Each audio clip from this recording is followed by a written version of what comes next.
என்னோட பேர் வருண். வயது 22. ஆண்மகனுக்கே உரிய கட்டுக்கோப்பான தேகத்தோடு இளமையாகவும் அழகாகவும் இருக்கக்கூடிய ஒரு ஆண்தான் நான்.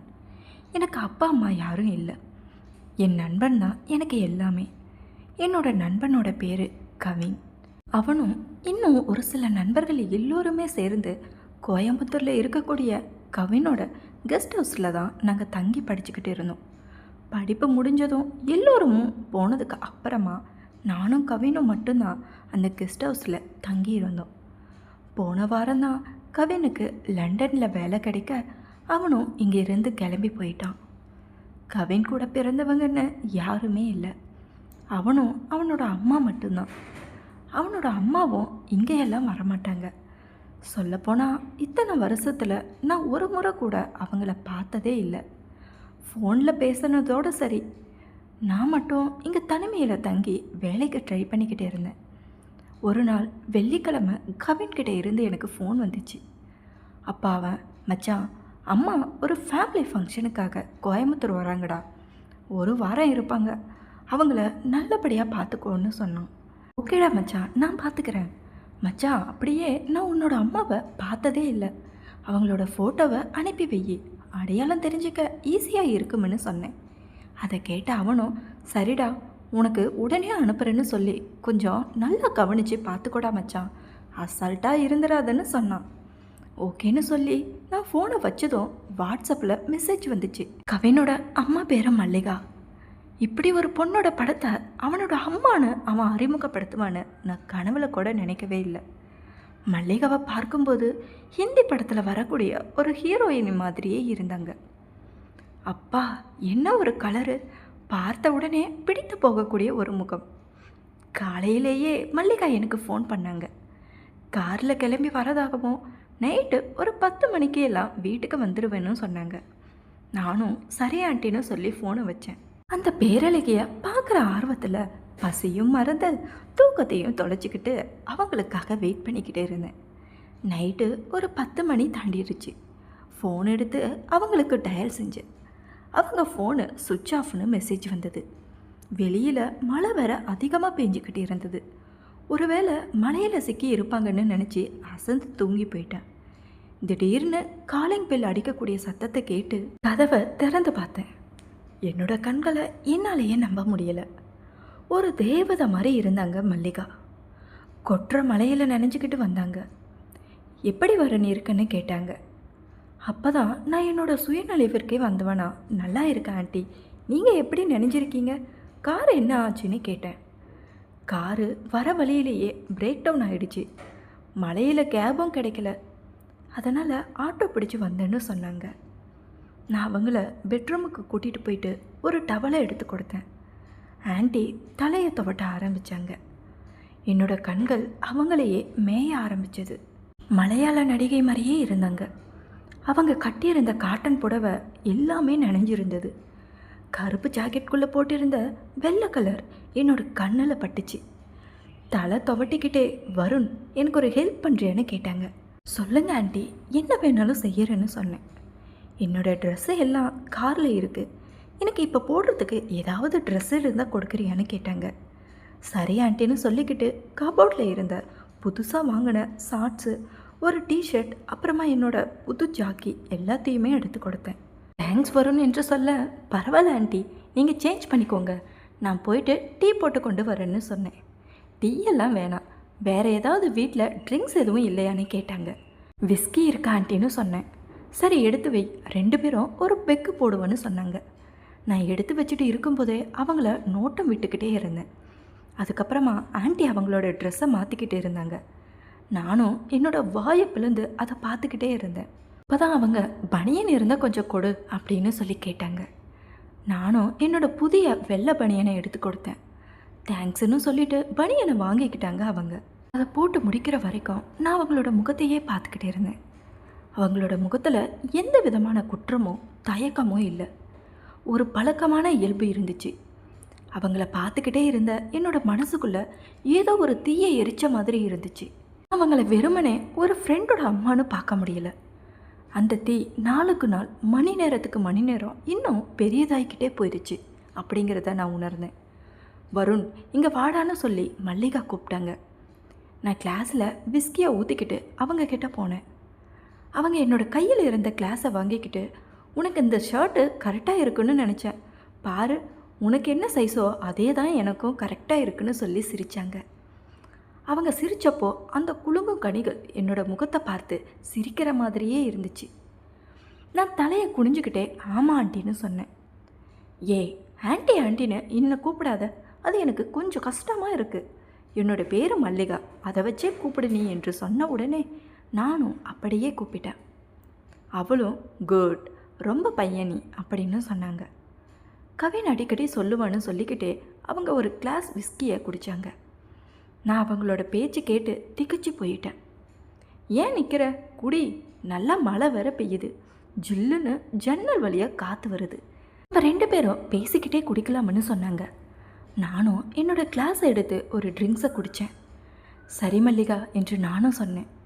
பிறகு நீ காரில் இருந்து என்னோடய ட்ரெஸ்ஸை எடுத்துகிட்டு வர சொன்னல, நான் காரில் போயிட்டு கொஞ்சம் எடுத்துகிட்டு வரேன், அதுக்குள்ளே நீ கொஞ்சம் இந்த ட்ரெஸ்ஸை அட்ஜஸ்ட் பண்ணி போட்டுக்கணும்னு சொன்னேன். அதெல்லாம் ஒன்றும் வேணாம் வருண், இந்த காஸ்டியூமே எனக்கு ரொம்ப பிடிச்சிருக்கு, இது ரொம்ப கம்ஃபர்டபுளாகவும் இருக்குது. இந்த காட்டன் புடவை இந்த மழைக்குள்ளே ரொம்ப கஷ்டமாக இருந்துச்சு, இன்றைக்கி நைட்டு நான் இதையே போட்டுக்கிறேன், நாளைக்கு காலையில் நீ காரை போய் பார்த்துட்டு எடுத்துகிட்டு வான்னு சொன்னான். அவங்களும் கட் டிஷர்ட் போட்டுக்கிட்டு அதில் முக்கால்வாசி வெளியே தெரிய என்கிட்ட பேசுகிறது எனக்குள்ளே ஒரு உணர்ச்சி பிளம்பை உருவாக்குச்சு. நாயகனோட கண்கள் அவங்கள விட்டு விலகவே முடியலை. எனக்கு இன்னும் கொஞ்சம் வேலை இருக்குது, நான் அதை பண்ணிட்டு வரேன்னு சொல்லிவிட்டு நான் அங்கேருந்து வெளியே வந்துட்டேன். என்னோடய பெட்ரூம்குள்ளே வந்து கதவை பூட்டிக்கிட்டேன். மல்லிகா என்னோடய ரூமுக்கு போயிட்டாங்க. அவங்க கொண்டு வந்திருந்த ட்ரெஸ்ஸை மாற்றிக்கிட்டாங்க. அதுக்கப்புறமும் கூட அவங்க கிட்ட அந்த கலகலப்பான சிரிப்பு என்னோடய காதுக்குள்ளேயே கேட்டுட்டு இருந்தது. நான் என்னால் முடிஞ்ச அளவுக்கு என்னோடய கவனத்தை வேறு விஷயங்களில் திருப்ப முயற்சி பண்ணேன். ஒரு புத்தகத்தை எடுத்து படிக்க ஆரம்பித்தேன். ஆனால் அங்கேயும் அவள் வந்து அங்கே நடந்த அந்த விஷயங்களை எல்லாமே என்னோடய மனசுக்குள்ளே வந்துக்கிட்டே இருந்தது. என்னோடய மனசில் அவங்களோட கனவு நான் கொடுத்த அன்பான வெள்ளை உள்ளாடையோட என்னோட கண்ணுக்கு முன்னாடி வந்து நின்றுச்சு. கொஞ்ச நேரத்துக்கு அப்புறமா தூங்கிட்டே வருண் என்று கதவை தட்டுற சத்தம் கேட்டு நான் போய் கதவை திறந்தேன். மல்லிகா அங்கே என்னோட கட் ஷர்ட் போட்டுக்கிட்டு சாதாரணமாக ஒரு கலகலப்பான முகத்தோடு நின்னாங்க. நான் உன்னை ரொம்பவும் தொந்தரவு பண்ணுறேன்னு நினைக்கிறேன், எனக்கு கொஞ்சம் விஸ்கி கம்மியாக போச்சு, இங்கே இன்னும் விஸ்கி இருக்கான்னு கேட்டாங்க. நானும் எடுத்துகிட்டு வரேன் அப்படின்னு சொல்லிவிட்டு கிச்சனுக்கு போயிட்டு விஸ்கியை எடுத்துக்கிட்டு வந்து அவங்களுக்கு இன்னொரு பிக்கு போட்டு கொடுத்தேன். வருண், நீ ரொம்ப நல்லவன், எனக்கு யாரோ ஒரு அந்நியன் மாதிரியே தெரியல, கவின் உன்னை பற்றி சொன்னது எல்லாமே உண்மைதான்னு நினைக்கிறேன். நானும் தலையாட்டிக்கிட்டே நீங்கள் வந்து ரொம்ப நேரம் ஆச்சு, டின்னர் ரெடி பண்ணவான்னு கேட்டேன். டின்னர் எல்லாம் வேண்டாண்டா, நீ எனக்கு சமைச்சு தர வேண்டாம், கவின் வீட்டுக்கு வந்தால் அவன் என்னை சமைக்கவே விட மாட்டான், எனக்கும் உன் கையால் சாப்பிட ஆசை தான், ஆனால் நீயும் கஷ்டப்பட வேணாம். அப்புறம் நீங்கள் சாப்பிட்டீங்களான்னு கேட்டேன். நான் இன்னும் சாப்பிடலை மல்லிகா அப்படின்னு சொன்னேன். அப்படியா, அப்போ நீயும் என் கூட சேர்ந்து ஒரு பெக்கு போடு, நைட்டு நல்லா தூக்கம் வரும், நாளைக்கு காலையில் நம்ம ஒன்றா சமைச்சு சாப்பிடலாமான்னு என்னை கட்டாயப்படுத்தினாங்க. நானும் இன்னொரு கிளாஸ் எனக்கு தேவையானதை ஊற்றிக்கிட்டேன். முதல் கிளாஸில் இருந்தபோது இப்போது 2வது கிளாஸில் பார்த்ததும் இன்னும் அதிகமாயிருச்சு. விஸ்கி கொஞ்சம் கொஞ்சமாக என்னை செயல்பட விடாமல் பண்ணிச்சு. வருண், நீ உன்னோட ரூமில் போய் தூங்கு, நான் கெஸ்ட் ஹவுஸ் லாக் பண்ணிடுறேன், நீ தைரியமாக தூங்குன்னு சொன்னாங்க. பரவாயில்ல மல்லிகா, நான் அங்கேயே ரூம்லேயே தூங்கிக்கிறேன், நீங்கள் அங்கே கெஸ்ட் ஹவுஸ் ரூமில் தூங்குங்கன்னு சொன்னேன். அது என்னோட ரூம்டா, நான் அங்கே தான் தூங்குவேன், நீ கெஸ்ட் ஹவுஸ் ரூமில் போய் தூங்கு, அங்கேயும் நல்லா பெட் இருக்குது, ஏசி போட்டுருக்கு, நீ போய் படுத்து தூங்குன்னு சொன்னாங்க. நான் தலையை ஆட்டிக்கிட்டே ஓகே மல்லிகான்னு சொல்லிக்கிட்டு அவங்கள பார்த்தேன். அவங்க அந்த ட்ரெஸ்ஸில் ஒரு மலையாள நடிகை மாதிரி எனக்கு தெரிஞ்சாங்க. நான் அவங்கள பார்க்குறப்போ என்னோடய மனசில் இருந்த உணர்ச்சிகளை என்னால் மறைக்கவே முடியல. மல்லிகா என்னோடய பக்கத்தில் வந்து என்னோடய தோளில் கையை வச்சாங்க. என்ன வருண், என்னை விட்டு போக மனசு வரலையான்னு கண்களாலேயே கிண்டலாக கேட்டாங்க.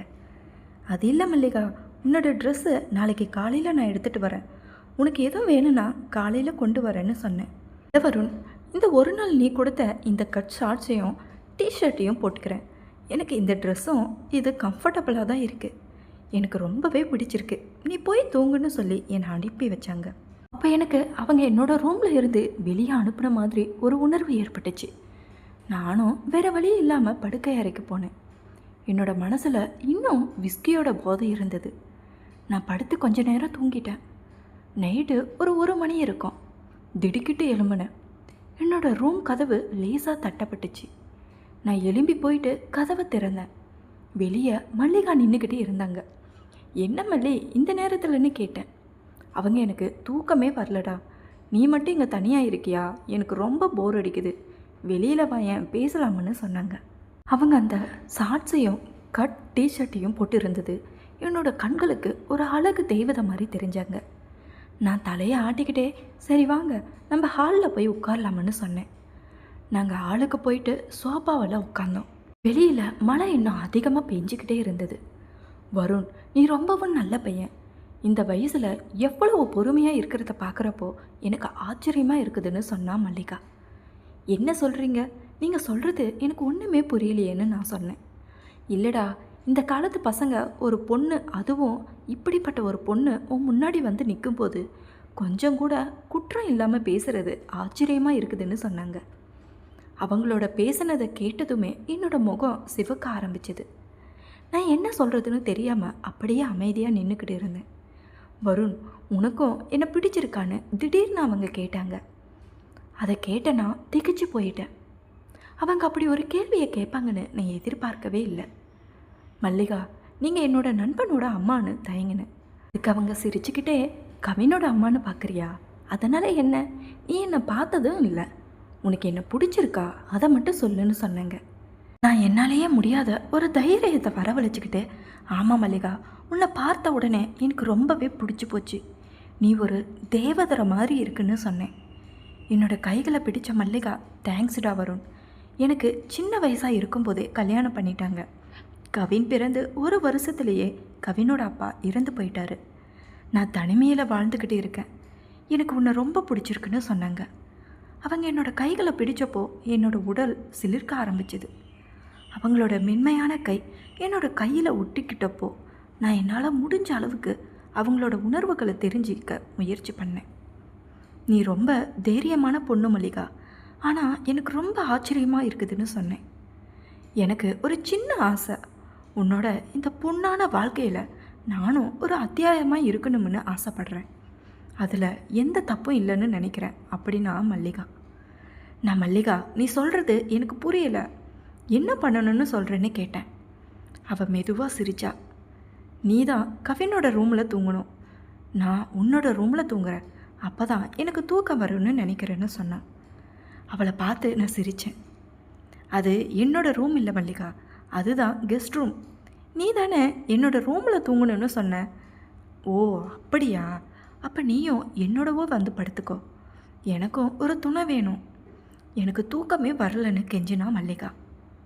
உடனே என்னோட உடல் நடுங்க ஆரம்பிச்சுது. நான் அவளோட வார்த்தைகளை கேட்டதும் என்னோட மனசில் இருந்த எல்லா தடைகளும் உடைஞ்சு போயிருச்சு. நான் அவளை பார்த்தேன். என்னோட கண்களில் ஒரு பயம் கலந்த ஆசை இருந்தது.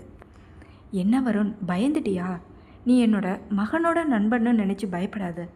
நான் உனக்கு ஒரு அம்மாவாக இருக்க மாட்டேன், உனக்கு ஒரு துணையாக தான் இருப்பேன் வான்னு என்னோட கையை பிடிச்சு இழுத்தா மல்லிகா. அந்த இரவு அந்த மலைச்சாரல் என்னோட வாழ்க்கையவே மாற்றிடுச்சு. அவள் என்னை அவளோட ரூமுக்கு கூட்டிகிட்டு போயிட்டு கதவை பூட்டினான். அறைக்குள்ள அந்த நில ஒளியில் அவளோட மேனி மின்னியது. கொடுத்திருந்த அந்த சின்ன உடையில் அவள் இளம் பொண்ணு போல காட்சி அளித்தா. வருண், எனக்கு குளிருதுடா, நீ வந்து எனக்கு சூடாக ஒரு அரவணைப்பு கொடுன்னு சொன்னான். நான் மெதுவாக அவளை நெருங்கினேன். அவளோட கூந்தல் நறுமணம் என் மூக்கை தாக்கிடுச்சு. நான் அவளை மெதுவாக அணைச்சிக்கிட்டேன். என் மனசில் இருந்த எல்லா தயக்கங்களும் மறைச்சது. நான் அவளை இறுக்கமாக கட்டிக்கிட்டேன். இந்த ஒரு வாரம் நீ எனக்கு துணையாக இருக்கணும்னு சொன்னேன். என்னோட எல்லா ஆசைகளையும் நிறைவேற்றணும், நீ எனக்கு குடிப்பியான்னு கேட்டா மல்லிகா. நானும் தலையை ஆட்டிக்கிட்டே நின்னேன். மல்லிகா, நீ என்னோட எல்லா ஆசையையும் நிறைவேற்றணும் அப்படின்னு நான் ஆசைப்படுறேன். நான் ரொம்ப நாளாக தனிமையில் வாழ்ந்துக்கிட்டே இருக்கேன். நீ வந்து எனக்கு அந்த சந்தோஷத்தை கொடுக்கணும்னு ஆசைப்படுறேன்னு சொன்னான். அவள் என்னோட கன்னத்தில் ஒரு ஆசையாக ஒரு முத்தத்தை பதிச்சா. இந்த ஒரு வாரம் நமக்கு ஒரு அழகான அனுபவமாக இருக்கணும், அதுக்கு நான் உனக்கு துணையாக இருப்பேன்னு சொல்லிட்டு அவள் மெதுவாக என்னை அங்கேயே இருந்து நகர்த்தினான். அந்த ராத்திரி நாங்கள் 2 பேரும் மட்டும்தான் அந்த ரூமில் அந்த பருவத்தில் இருந்தோம். மல்லிகா என்கிட்ட காட்டின அன்பு என்னோடய மனசில் ஒரு பெரிய மாற்றத்தை ஏற்படுத்திச்சு. ஒரு நண்பனோட அம்மா என்னோடய வாழ்க்கையில் ஒரு புதிய அத்தியாயத்தை மாற்றுவாங்கன்னு நான் கனவுல கூட நினைக்கல. விடிகிற வரைக்கும் அந்த சின்ன அறைக்குள்ளே எங்களோட சிரிப்பு, எங்களோட அன்பு எல்லாமே கலந்துருந்துச்சு. விடிய காலையில் நான் அவங்களோட மடியில் படுத்து தூங்கிக்கிட்டே இருந்தேன். வருண், விடிஞ்சிருச்சு, எழுந்திரிடா அப்படின்னு சொல்லி என்னோட நெத்தியில் பாசமாக ஒரு முத்தத்தை இட்டா மல்லிகா. நான் எழுந்து அவளை பார்த்தேன். அவளோட கண்களில் ஒரு புது பொலிவு தெரிஞ்சிச்சு. குட் மார்னிங் மல்லிகான்னு சொன்னேன். குட் மார்னிங்டா, நீ ரொம்ப நல்ல பையன்னு சொல்லிட்டு அவள் எழுந்து குளிக்கிறதுக்காக போனான். அந்த ஒரு வாரம் என்னோட வாழ்க்கையில் ரொம்ப அழகான அத்தியாயமாக இருந்தது. மல்லிகா பகலில் கவினுக்கு அம்மா மாதிரியும் இரவில் என்னோட காதலி மாதிரியும் மாறி என் கூட சந்தோஷமாக இருந்தா. நாங்கள் 2 பேரும் சேர்ந்து சமைச்சோம், சிரித்தோம், பேசினோம். எங்களோட வயசு ஒரு வித்தியாசமாக ஒரு பொருட்டாவே எங்களுக்கு தெரியல. அவளோட கலகலப்பான சிரிப்பு என்னோட தனிமையை போக்கிடுச்சு. இரவில் நாங்கள் 2 பேரும் ஒன்றா இருக்கும்போது எங்கள் உலகத்தில் வேறு யாருமே இல்லை. நான் கவினை பற்றி கூட யோசிக்கவே இல்லை. மல்லிகா என்கிட்ட அவளோட வாழ்க்கையை பற்றி பேசினா. அவளோட கனவுகள், ஆசைகள் எல்லாத்தையும் என்கிட்ட ஷேர் பண்ணிக்கிட்டான். ஒரு நாள் நாங்கள் 2 பேரும் காரை எடுக்க போனோம். நான் காரை ரிப்பேர் பண்ணி அதில் மல்லிகா கொண்டு வந்திருந்த ட்ரெஸ்ஸு எல்லாத்தையும் எடுத்துக்கிட்டு வந்து கொடுத்தேன். அவளோட ட்ரெஸ்ஸு அவள் போட்டிருந்த உடம்பையில் ஒரு ஈர்ப்பை ஏற்படுத்தலை. நான் கொடுத்த ஷார்ட்ஸும் ஷர்ட்டும் தான் அவளுக்கு ரொம்பவே பிடிச்சிருந்தது. அந்த ஒரு வாரம் கண்மூடி திறக்கிறதுக்குள்ளே ஓடிருச்சு. மல்லிகா கிட்ட இருந்து பிரிவு எனக்கு ஒரு பெரிய துக்கமாக இருந்துச்சு. 7வது நாள் காலையில் அவள் என்னை எழுப்பினா. வருண், எனக்கு ஒரு நல்ல அனுபவத்தை கொடுத்த. எனக்கு கவின் மாதிரி இன்னொரு பையன் பிறந்த மாதிரி இருக்குது. நீ என்னோடய வாழ்க்கையில் மறக்க முடியாத ஒரு அத்தியாயமாக இருக்குன்னு சொன்னான். நான் அவளோட கையை பிடிச்சிக்கிட்டு, இந்த ஒரு வாரம் என்னோடய வாழ்க்கையோட பொக்கிஷம், நீ என்னோடய மனசில் எப்பவும் இருப்பேன்னு சொன்னேன். அவள் என்னை கட்டி பிடிச்சா. நானும் அப்படி தான் வருண், இது கடைசி இல்லை, நான் திரும்பவும் வருவேன், உனக்காக நான் திரும்பவும் வருவேன்னு சொன்னான். மல்லிகா கிளம்புறதுக்கு முன்னாடி என்னோடய வாட்ஸ்அப்புக்கு ஒரு மெசேஜ் வந்தது. அதை அவள் அனுப்பியிருந்த அது அவளோட ஃப்ளைட் டிக்கெட்டும் ஒரு செல்ஃபியும் இருந்தது. அந்த செல்ஃபியில் அவள் அந்த ஷார்ட்ஸையும் டிஷர்ட்டையும் அணிந்து புன்னகையோடு ஒரு ஃபோட்டோ இருந்தது. கீழே உன்னோட நினைவாக இந்த ட்ரெஸ்ஸை வச்சுக்கோன்னு எழுதியிருந்தது. மல்லிகா கிளம்பி போயிட்டா. கெஸ்ட் ஹவுஸ் திரும்பவும் தனிமையில் நிரம்பிடுச்சு. ஆனால் அந்த தனிமை இப்போது மல்லிகாவோடு இருந்த நினைவுகளால் நிரம்பி இருந்தது. அவள் கொடுத்த அந்த விஸ்கி கிளாஸ், அவள் போட்டிருந்த அந்த ஷர்ட்ஸு எல்லாத்தையுமே அவளோட வாசனை இருந்தது. நான் மெதுவாக என்னோட மொபைலை எடுத்தேன். கவினுக்கு ஃபோன் பண்ணேன். மச்சான், அம்மா கிளம்பி போயிட்டாங்கடா, ரொம்ப நல்லா கவனிச்சுட்டு அனுப்பினேன்டா, ரொம்ப சந்தோஷமாக இருந்தாங்கன்னு சொன்னேன். தேங்க்ஸ்டா மச்சான், அம்மா உன்னை பற்றி ரொம்ப நல்லா பேசினாங்கடா, நீ ரொம்ப நல்ல பையன்னு சொன்னாங்கன்னு சொன்னான் கவின். நான் சிரிச்சுக்கிட்டே, அவனுக்கு தெரியாது அவங்க அம்மா என்னை எப்படிப்பட்ட பையனா மாற்றிட்டு போயிருக்காங்கன்னு நினச்சிக்கிட்டேன். அந்த வாரத்தோட நினைவு என் மனசில் எப்போவுமே நிலச்சிட்டு நின்றுது. ஒரு நண்பனோட அம்மா என்னோடய வாழ்க்கையோட காதலியாக மாறினா. ஒரு அழகான கதை என்னோடய மனசில் என்றைக்குமே இருக்கும். மல்லிகா திரும்பவும் வருவாங்கிற நம்பிக்கையில் நான் என்னோடய புதிய வாழ்க்கையை ஆரம்பித்தேன். எனக்கு பிடிச்ச அந்த white inner, white colour T-shirt, shorts ஒரு பெட்டிக்குள்ளே பத்திரமா வச்சு பாதுகாக்க ஆரம்பித்தேன். இதுக்கப்புறமா என்னோடய வாழ்க்கை சந்தோஷமாக நகர ஆரம்பிச்சது. வாழ்க்கையில் சில உறவுகள் நமக்கு மகிழ்ச்சியையும் மறக்க முடியாத நினைவுகளையும் கொடுத்தாலும் ஒவ்வொரு உறவுக்கும் ஒரு எல்லை இருக்கிறது. நண்பர்கள், குடும்பம் மற்றும் நம்பிக்கை போன்ற உறவுகளை எப்போதும் மதிக்க வேண்டும். உணர்ச்சிகளை விட பொறுப்பும் நம்பிக்கையும் தான் வாழ்க்கையின் மிக முக்கியமானது. இந்த கதை பற்றின உங்களோட கருத்துக்களை கீழே இருக்க கமெண்ட் செக்ஷனில் ஷேர் பண்ணுங்கள். இது போன்ற கதைகளை கேட்க பிடிக்குன்னா மறக்காமல் நம்ம சேனலை சப்ஸ்கிரைப் பண்ணிக்கோங்க. மீண்டும் இன்னொரு கதையில் சந்திக்கும் வரை நான் உங்கள் பவி.